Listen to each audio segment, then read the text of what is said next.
Mas a gente ainda tem um tempo sim para ouvir a professora Daniele Aires. Ela é professora de Relações Internacionais, está conosco ao vivo para nos ajudar a trazer mais informações e análise da senhora também. Professora, a gente já está vendo um revide desproporcional há algum tempo, né? Como que a senhora vê isso? Pode ser enquadrado um crime de guerra de Israel, né? Já que ataque assim a um outro local no Líbano, né? E com inocentes sendo mortos. É mais um? É o primeiro?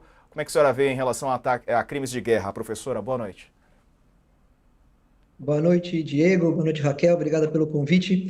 Acho que o grande problema está um pouquinho no que a Raquel também disse, mas no que nós estamos entendendo. Um crime de guerra vai ficar caracterizado pelo tipo de prática que levou àquela ação.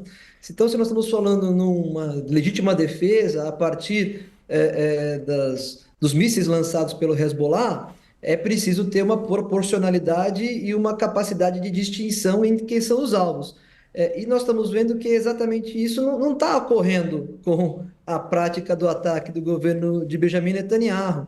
É uma prática indiscriminada, muito parecida ao que foi feita no território de Gaza, ou seja, se ataca de forma com características preventivas, ou seja, o que não é permitido pelo direito internacional e pelo direito da guerra, com a ideia de que você elimina supostos alvos que podem vir a te atacar em algum momento, com uma desproporcionalidade da prática do ataque e com uma incapacidade de mirar alvos só militares ou do grupo Hezbollah e atacando civis também nessa prática. Então, é bem plausível que se caracterize esse tipo de ação como um crime de guerra, como uma violação à soberania do Líbano, como ataque aos civis e que venha a juntar mais elementos para que Benjamin Netanyahu seja efetivamente rechaçado na comunidade internacional a partir das suas práticas no território tanto do Líbano como de Gaza, né? O que nós estamos vendo é efetivamente algo desproporcional e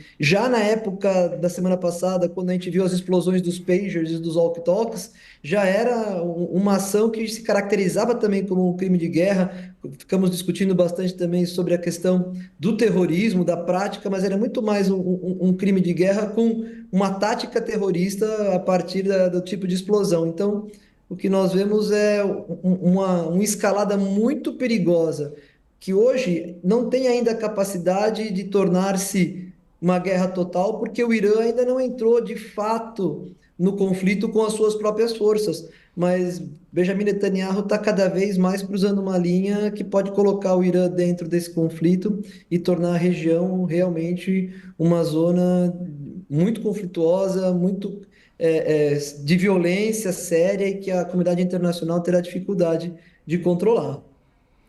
Professora, eu sei que a Raquel Landim tem que sair para outros compromissos. Não sei se ela ainda está conectada conosco. Raquel, obrigado, viu, pela participação. Boa semana para você. Muito obrigada, Diego. Estou saindo correndo aqui para uma apuração de última hora que chegou. Obrigada, professora Daniele. Obrigado, a Raquel. Bom trabalho para a Raquel, que deve atualizar nosso site muito em breve com mais apurações. Bom, professora, nosso tempo está acabando. Peço até desculpas, hoje a gente está com um noticiário extenso, né? Muitas notícias. Aliás, já vamos voltar a falar sobre a decretação de prisão do cantor Gustavo Lima. Tem outras novidades que apareceram agora. Mas, para encerrar aqui, como é que a senhora vê, né, a partir de agora, o que pode ser feito, a comunidade internacional também? Porque há uma leniência muito grande, né? Netanyahu segue com essa sua empreitada, a sua ideia de se manter no poder, mas isso tem custado muitas vidas, né? Infelizmente. É exatamente isso, Diego. Eu acho que nós estamos num momento muito interessante que se coloca na Assembleia, né, na Assembleia Anual das Nações Unidas que ocorrerá amanhã, que pode ser um momento de muita pressão para que Benjamin Netanyahu mude de comportamento. Essa pressão internacional, nas vozes de muitos líderes internacionais, pode ser efetiva no sentido de mostrar que é rechaçado esse tipo de prática. Agora, nada mudará se o principal aliado de Israel, não mude também a sua capacidade de se tornar muito brando em relação às críticas que faz a Benjamin Netanyahu. Nós estamos falando, obviamente, dos Estados Unidos. É preciso que os Estados Unidos seja mais efetivo em relação às práticas equivocadas e criminosas pelas quais Benjamin Netanyahu tem praticado ao longo desse quase um ano, desde dos acontecimentos terroristas do 7 de outubro.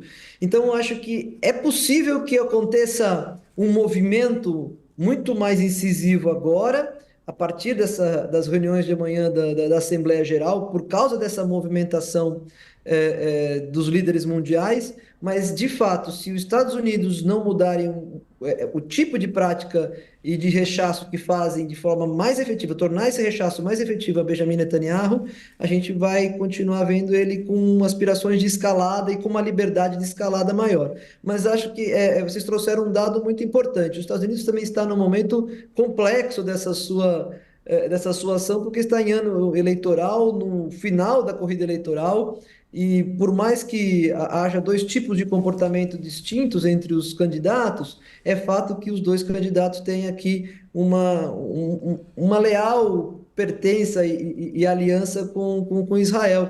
Então, não é preciso que só se construa uma retórica de criticar o que deve ser criticado, rechaçar o que deve ser rechaçado, não enviar armas para que crimes sejam cometidos ou ações que violem o direito internacional sejam cometidos, e, ao mesmo tempo, defender Israel no seu direito de proteger-se e de garantir a segurança dos seus cidadãos. São duas coisas distintas e que, efetivamente, se os Estados Unidos tomar uma posição mais efetiva, pode levar a guerra para um esfriamento, para um desescalar desse conflito e tornar Benjamin Netanyahu menos audacioso nessas suas incursões por territórios ao longo da fronteira de Israel.